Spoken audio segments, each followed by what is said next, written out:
बहुत पुराने समय की बात है। एक बहुत गरीब औरत ने एक सुंदर बेटे को जन्म दिया। उस बच्चे के हाथ पर नीले रंग का एक बड़ा सा दाग था, जो पंडितों के अनुसार उसे भाग्यवान बना रहा था। उसके जन्म के साथ ही उस गांव के ज्ञानी ध्यानी पंडित ने भविष्यवाणी की कि यह बच्चा 14 साल की उम्र में एक राजकुमारी से विवाह करेगा और खुद राज करेगा। एक दिन ऐसा हुआ कि एक राजा शिकार खेलते हुए रास्ता भूलकर उसी गांव में आया जहां उस बालक का जन्म हुआ था। गांव वालों ने उस राजा को पहचाना नहीं, क्योंकि उन लोगों ने कभी उसे देखा ही नहीं था।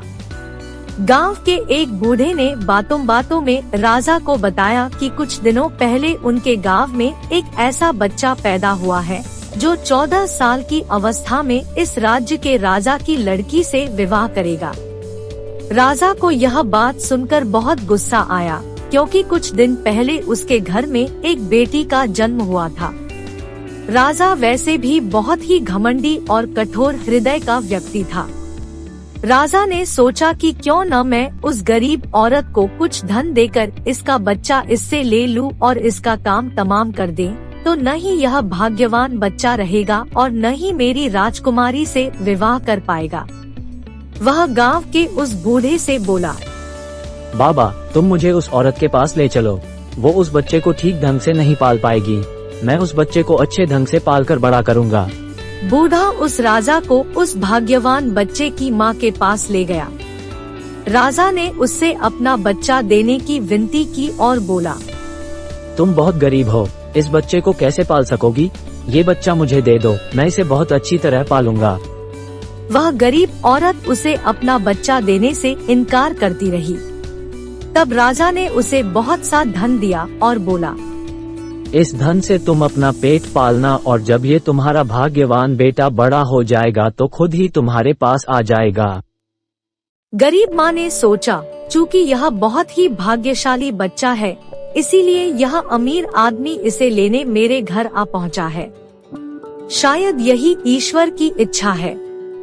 बहुत सोच विचार के बाद उस गरीब औरत ने अपना बच्चा राजा को दे दिया।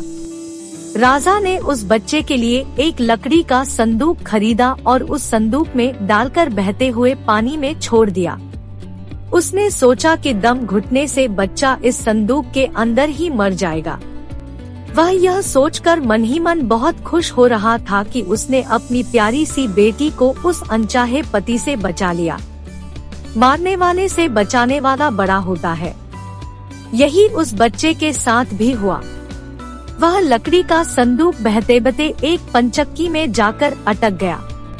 उस पंचक्की पर काम करने वाले नौकर ने जब वह लकड़ी का बक्सा देखा तो बहुत खुश हुआ। उसने सोचा कि उस बक्से में जरूर ढेर सारा धन होगा।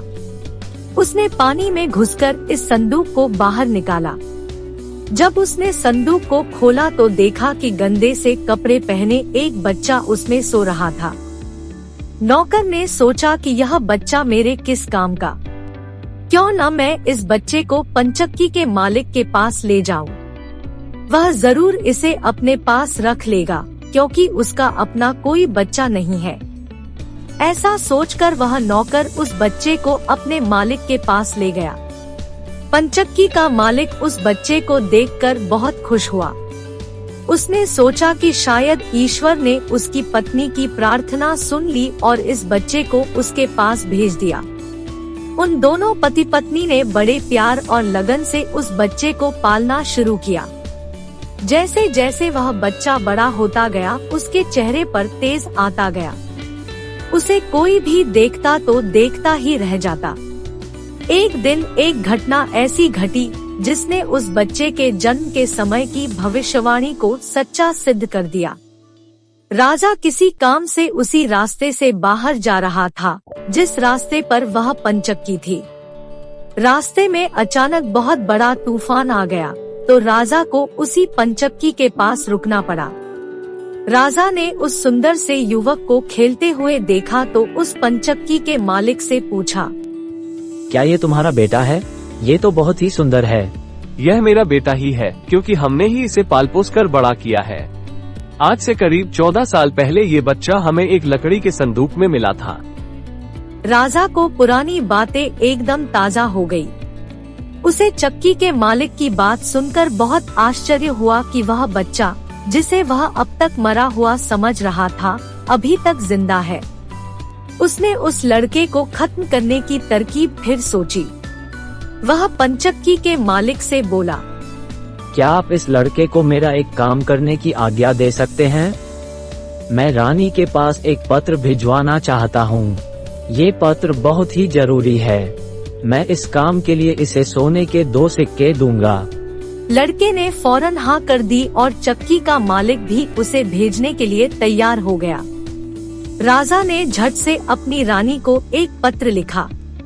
उसने लिखा, जैसे ही यह लड़का तुम्हारे पास मेरा यह पत्र लेकर पहुँचे, तुम इसे मरवा देना और महल से दूर दफना भी देना।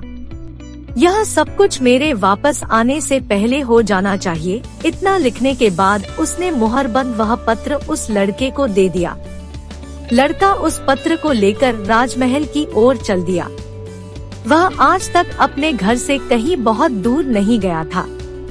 आकर राजमहल का रास्ता नहीं ढूंढ सका और जंगल में ही भटकने लगा। शाम ढल चुकी थी, तभी अंधेरे में उसे दूर से रोशनी आती दिखाई दी। वह दौड़कर उस रोशनी की तरफ गया तो देखा कि वहाँ पर एक छोटा सा कच्चा घर था।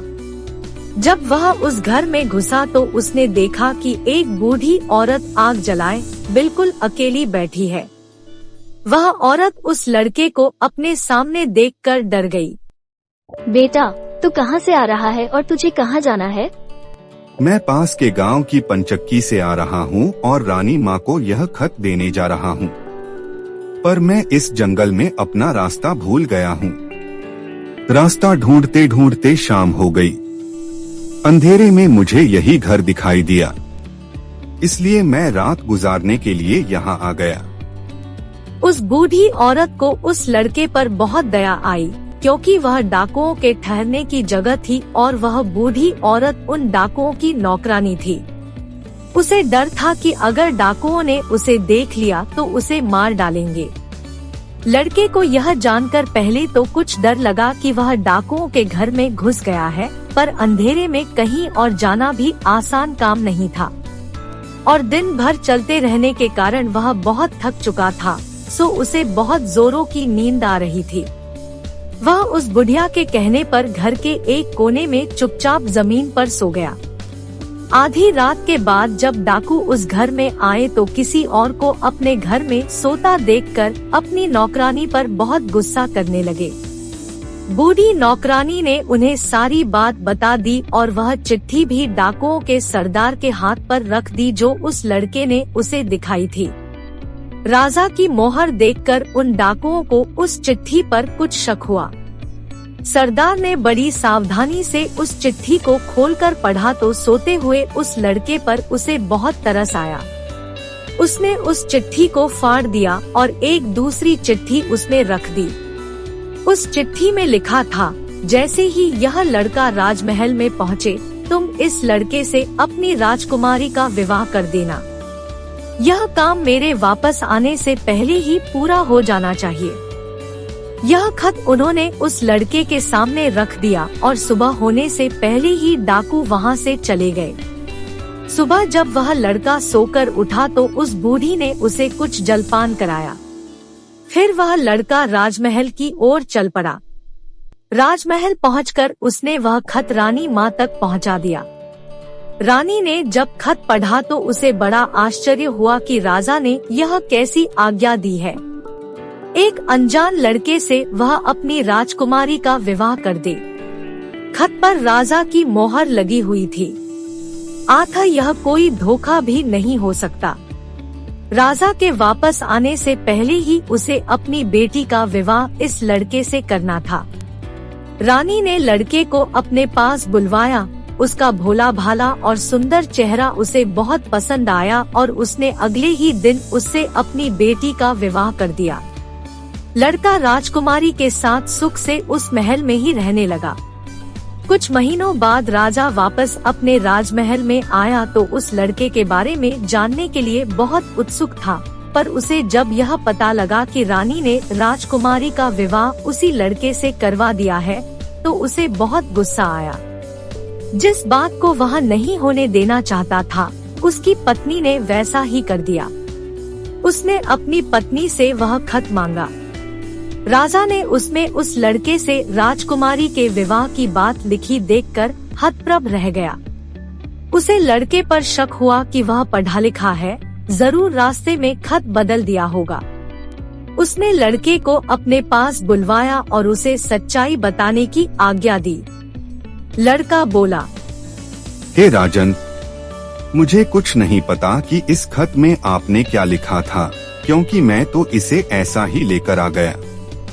हाँ, जंगल में मैंने एक पुराने घर में रात जरूर गुजारी थी, क्योंकि मैं राजमहल का रास्ता नहीं ढूंढ पाया था और जंगल में भटक गया था। राजा को उस लड़के की बात पर विश्वास नहीं हुआ। वैसे भी राजा को उस लड़के से बहुत नफरत थी। वह नहीं चाहता था कि उसकी बेटी से शादी करने के बाद वह इस राज्य का राजा बने। मेरी गैरहाजिरी में रानी ने मेरी बेटी की शादी तुझ कंगाल से कर दी है, पर मैं इस शादी को तब तक अपनी सहमति नहीं दूंगा जब तक तू मुझे शैतान के 3 सोने के बाल नहीं ला कर देगा। जब तू ये 3 सोने के बाल मुझे देगा तभी सही मायने में उसका पति बन पाएगा। राजा ने ऐसी असंभव शर्त इसलिए रखी थी कि 3 सोने के बाल ढूंढते ढूंढते ही यह लड़का कहीं मर खप जाएगा। इस प्रकार उसे इस लड़के से अपने आप छुटकारा मिल जाएगा। अब लड़के के आगे राजा की आज्ञा का पालन करने के अलावा कोई और रास्ता नहीं था, क्योंकि अगर वह राजा की आज्ञा का उल्लंघन करेगा तो भी राजा उसे मरवा देगा। इससे अच्छा है कि बाहर जाकर ढूंढने पर शायद वह 3 सोने के बाल लाने में सफल हो जाए। इसलिए वह अगले दिन ही शैतान के सोने के बाल ढूंढने निकल पड़ा। चलते चलते वह एक बड़े शहर में पहुंचा। शहर की सीमा पर एक बड़ा सा गेट था, जिस पर एक सिपाही पहरा दे रहा था। सिपाही ने उस लड़के से पूछा, यहाँ तुम्हारा क्या काम है? क्या तुम कुछ समझते और जानते हो? मैं सब कुछ समझता और जानता हूँ। अगर तुम सब कुछ जानते हो तो हम पर भी एक मेहरबानी करो। हमें भी बताओ कि शहर की सीमा पर यह जो कुआं है, पहले इससे मीठा पानी निकलता था, पर अब इसमें पानी ही नहीं है। यह सूख गया है, क्यों? अभी तुम थोड़ा सब्र करो। जब मैं अपना काम खत्म करके वापस आऊंगा तो तुम्हें बताऊंगा। इतना कहकर वह गेट से निकलकर आगे गया। उसके बाद वह दूसरे शहर के बड़े से गेट के पास पहुंचा तो वहां पर भी एक सिपाही पहरा दे रहा था।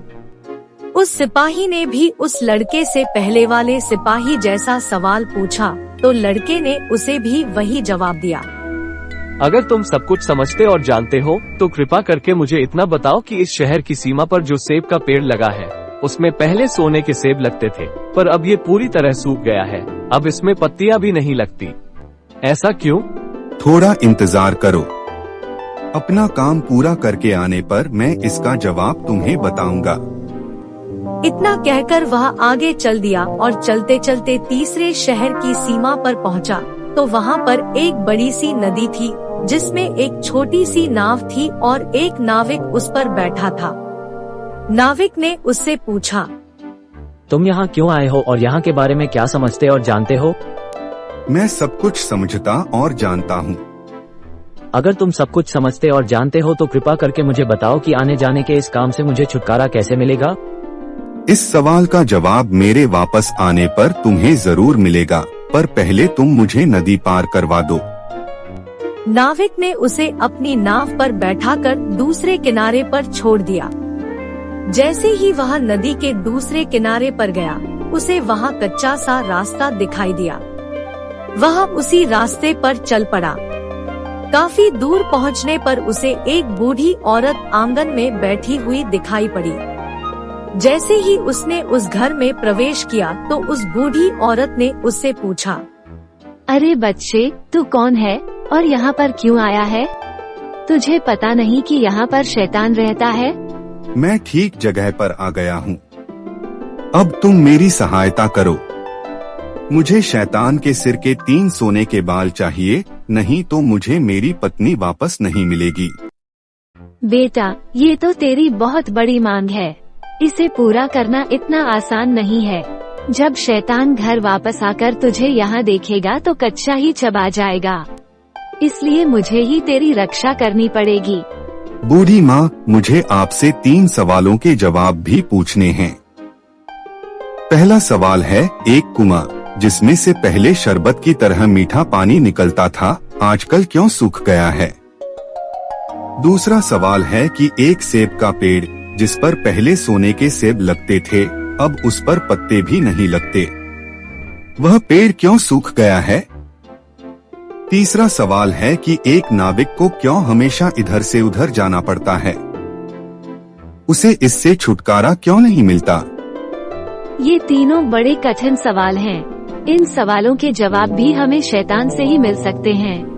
मैं तेरे लिए ये कोशिश भी जरूर करूंगी, पर अब तू चुपचाप छुप जा, नहीं तो जिंदा नहीं बच सकता। उस बूढ़ी औरत ने लड़के को चींटा बनाकर उसे अपनी स्कर्ट की चुन्नटों में छुपा लिया। शाम को शैतान घर पहुंचा। अंदर घुसते ही उसने शोर मचाना शुरू कर दिया। मुझे अपने घर में किसी मनुष्य की गंध आ रही है। आज जरूर कुछ गड़बड़ है। यहाँ कौन आदमी आया था? इतना कहकर उसने पूरे घर में झांक कर देखा, पर उसे कोई भी मनुष्य नहीं मिला। उसकी धाय माँ उस पर गुस्सा करने लगी और बोली, अभी कुछ देर पहले ही तो मैंने पूरा घर साफ किया है। मुझे तो यहाँ कोई मनुष्य नहीं दिखाई दिया। लगता है तेरी नाक में ही मानस गंध घुस गई है। चुपचाप आराम से बैठ और भोजन कर। राक्षस को जब कोई मनुष्य नहीं मिला तो उसे अपनी धाय माँ की बात पर विश्वास करना पड़ा। वह चुपचाप खाना खाकर वहीं जमीन पर बिछी हुई बड़ी सी चटाई पर लेट गया। लेटते ही उसे नींद आ गई। उसकी धाय माँ भी आज उसके पास बिछी दूसरी चटाई पर लेट गई, क्योंकि आज उसे उस शैतान के बालों से उसके सोने के 3 बाल तोड़ने थे। जब शैतान जोर की नींद में था तो धाय माँ ने उसके सिर से सोने का एक बाल उखाड़ लिया। शैतान दर्द से करा उठा। ओ माँ, तू यह क्या कर रही है? मेरे बाल क्यों खींच रही है? बेटा, मैंने अभी भयंकर सपना देखा, तो डर के मारे तेरे बाल पकड़ लिए। ऐसा कौन सा सपना था जिससे तू इतना डर गई? मैंने सपने में देखा कि बाजार वाला कुआं जिससे शरबत निकलता था अब सूखा पड़ा है। इसमें किसका कसूर है? इसे सिवाय मेरे कोई नहीं जानता। उस कुएं के नीचे एक बड़ा सा पत्थर है और उसी पत्थर के नीचे एक बड़ा सा मेढक रहता है। अगर उस बड़े से मेढक को मार दिया जाए तो उस कुएं से फिर से शरबत निकलना शुरू हो जाएगा। इतना कहकर राक्षस फिर से सोने लगा। धाय माँ को जब विश्वास हो गया कि राक्षस पूरी तरह से सो गया है, तो उसने उसके सिर से सोने का दूसरा बाल उखाड़ लिया। राक्षस फिर जोर से चीखा। ओ माँ, यह तू क्या कर रही है? बेटा, बुरा मत मान। मैंने फिर से एक अजीब सा सपना देखा था, तभी डर के मारे तेरे बाल मेरे हाथ में आ गए। ऐसा कैसा सपना था जिससे तू इतना डर गई थी? मैंने सपने में देखा कि उस राज की सीमा पर जो सेब का एक पेड़ है, जिस पर पहले सोने के सेब लगते थे, अब सूख गया है। इसके सूखने का क्या कारण है? इस पेड़ की जड़ में एक चूहा रहता है जो इसकी जड़ों को काटता रहता है। अगर उस चूहे को मार दिया जाए तो वह पेड़ फिर से सोने के सेब देने लगेगा। पर अब तू मुझे अपने सपनों से परेशान मत कर, मुझे चैन से सोने दे। इतना कहकर थोड़ी देर बाद वह राक्षस फिर से सोने लगा। जैसे ही बूढ़ी माँ को लगा कि राक्षस सचमुच सो गया है, तो उसने तीसरी बार सोने का बाल उखाड़ लिया। अब तो राक्षस गुस्से से आग बबूला हो गया और धाय माँ को खरी खोटी सुनाने लगा। धाय माँ उसे शांत करने की कोशिश करने लगी, फिर बड़े प्यार से बोली, बेटा, मैं इन अजीब अजीब सपनों का क्या करूं? अभी अभी मैंने फिर से एक अजीब सपना देखा। ऐसा कौन सा सपना देखा, जल्दी कह। मुझे जोर से नींद आ रही है। मैंने सपने में देखा कि मुझसे एक नाविक शिकायत कर रहा था कि उसे हर समय इधर से उधर जाना पड़ता है। उसे इससे छुटकारा क्यों नहीं मिलता? इसमें उसका क्या कसूर है? वह नाविक मूर्ख है। जिस दिन वह किसी और आदमी के हाथ में अपना चप्पू दे देगा, उसे हर रोज के आने जाने से छुटकारा मिल जाएगा। इतना कहकर राक्षस फिर से अपनी चटाई पर लेट गया और सोने लगा। अब धाय माँ ने उस लड़के को अपनी स्कर्ट से निकाला और असली रूप में करने के बाद उसे 3 सोने के बाल देकर बोली, अपने तीनों सवालों के जवाब तो तू सुन ही चुका है। अब ये ले 3 बाल और तुरंत यहाँ से भाग जा। धाय माँ ने झटपट उसे घर से बाहर निकाल दिया। लड़के ने हृदय से उसको धन्यवाद दिया और अपने ससुर के राज्य की ओर चल पड़ा। रास्ते में उसे फिर वही नाविक मिला। नाविक ने जब उसे दूसरी ओर उतारा तो वह लड़का बोला, तुम अपना यह चप्पू किसी और के हाथ में दे देना, तभी तुम्हें इस रोज रोज के आने जाने से छुटकारा मिल जाएगा। रास्ते में उसे पहरा देते हुए सिपाही मिला। जब सिपाही को उसने उसके प्रश्न का उत्तर बताया तो उसने बहुत सा धन उस लड़के को इनाम के रूप में दिया। वह उस धन को लेकर जब पहले सिपाही के पास पहुंचा तो उसे भी उसके प्रश्न का उत्तर बताया। उस सिपाही ने भी बहुत सा धन उसको इनाम दिया। अब वह सोने के 3 बाल और ढेर सारा धन लेकर अपने ससुर के पास पहुंचा तो उसे देखकर राजा हैरान रह गया। तीनों बाल और धन को देखकर राजा ने उससे पूछा, तुम्हें यह इतना ढेर सारा धन कहाँ से मिला? मैं नदी के उस पार गया था, वहाँ मुझे बहुत सारा धन मिला। उसमें से कुछ धन मैं अपने साथ ले आया। राजा को लालच आ गया। वह लड़के से बोला, क्या मैं भी नदी के उस पार से तुम्हारी तरह कुछ धन ला सकता हूँ? क्यों नहीं? उस नदी में नाव पर एक नाविक बैठा है जो अपनी नाव से आपको उस पार ले जाएगा, पर आप उसका चप्पू उससे लेकर नाव को खुद चलाएंगे तो नदी की दूसरी ओर पहुंचकर ढेर सारा धन ले आएंगे। लालची राजा इतना सुनकर नदी की ओर चल पड़ा। वहाँ सचमुच ही एक छोटी सी नाव पर एक नाविक बैठा था। राजा उस नाविक के पास गया और उसके हाथ से उसका चप्पू लेकर खुद नाव चलाने लगा। अब उस नाविक को रोज के आने जाने से छुटकारा मिल गया और राजा को उस नाविक की जगह हर समय नाव पर इधर से उधर जाने की सजा मिली और वह लड़का अपनी राजकुमारी के साथ उसके राज्य में शासन करने लगा।